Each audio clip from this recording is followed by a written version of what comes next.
Hi everybody, Father Marshall Shelley here, coming to you from St. Peter's Episcopal Church. This is the Rector's vlog, the update of what's happening in the life and ministry and work of St. Peter's. And I just wanted to draw your attention to some of the things that are happening this week that we're very excited about. The first is that we are continuing with our daily offices and our services, as well as on Sunday morning. Sunday morning will be 9 a.m. broadcast live on Facebook, later on YouTube as well. We will also be having folks in person, and I urge you early in the week to sign up and use the sign up genius you find in the e-news for that. The reason for that is that service has been filling up lately, which we're very excited about, but we also are aware that that may limit folks who don't jump early to get on that list and have to watch it from home. We hope that's not the case, that we get some good rotation so folks can all have a great experience, both being in person and also experiencing it live on broadcast. On a sadder note, we're also planning on a memorial service for our own Nancy Doherty this coming Sunday. That'll happen at 11 a.m. and we'll be gathering in the church to celebrate her life and remember her and all the contributions she and her family continue to make to the church. So please do join us on that. If you'd like to see the service afterwards, please get in touch with the office directly. We will offer that as an unlisted video on our YouTube channel. We won't broadcast it, if you will, but you'll be able to find it and have access to it with a specific link we can provide you with. Our daily offices will be 9 a.m. and 5 p.m. Monday, Tuesday, and Wednesday. I'll be away from the office on Thursday, so we won't have morning or evening prayer that day. We're trying something new with our noonday devotions. Not only do we do them in English now, we're trying, and I emphasize the word trying, to do them in both French and in Spanish. So as you check out that playlist for the noonday offices, which you can access at any time during the week, any noonday, you can pick one of those. They're interchangeable. You can use them whenever you want. You'll also find them in French and in Spanish.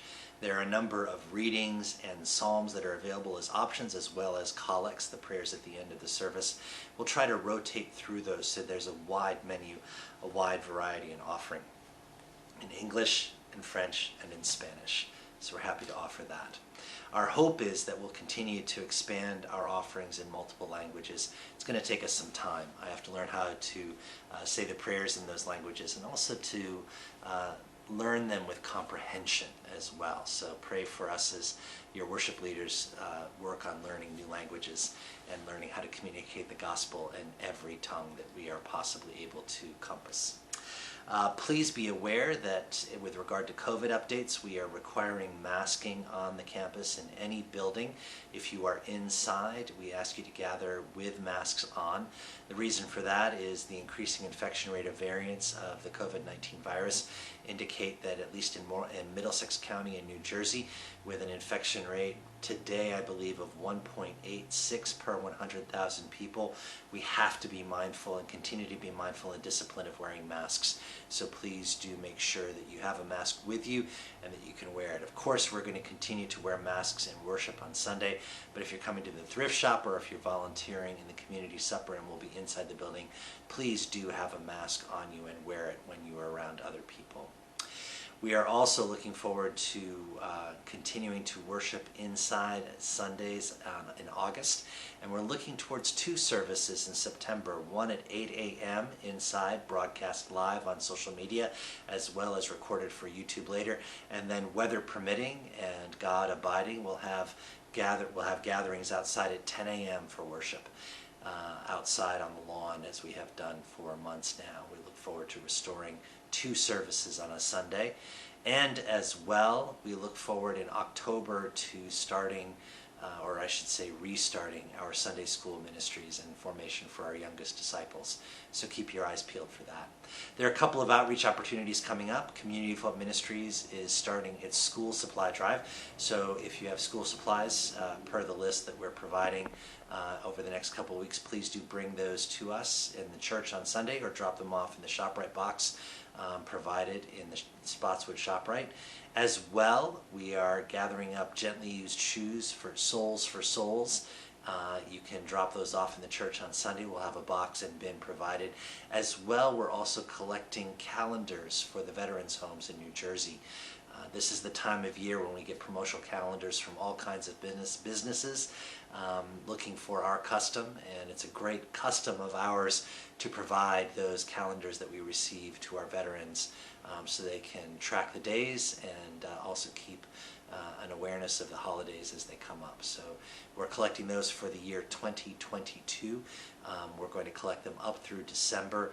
And so if you get any of those calendars, please feel free to share them with us. Drop them off on Sundays and we'll make sure they get to the veterans' homes in good time. All of this draws to the conclusion of this video, which is the idea of work. That's the word for the week, work. Work is different from job. A job, says Matthew Fox in The Reinvention of Work, is that bit of thing we do that may sustain us but doesn't necessarily feed us. Work, he says, is the thing that gives us a sense of fulfillment, a connection not only to ourselves but to others, to serving a greater purpose, to being able to render up that which we have, that which we are, so that we might not only sustain ourselves in remuneration but also offer that sustenance to others. That's important because in the gospel stories coming up for this coming Sunday, Jesus is pleaded with by the crowd to provide proof of his being through works, healings, miracles, the feedings of multitudes. Give us signs, they say. Jesus challenges them and says, actually, you're the ones who are challenged to offer up signs of the works of God in your midst. So open your eyes and understand that oftentimes what we think of as a sign for us is really an invitation that we might be able to serve others more truly and more spiritually in the name of our Creator and Redeemer. In that same way, we're also reminded in the Hebrew Scriptures lesson of Israel in the desert with Moses and Aaron.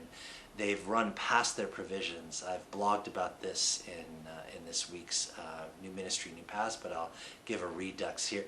They've complained against God in the desert because they feel that God has brought them out without enough provision to get through.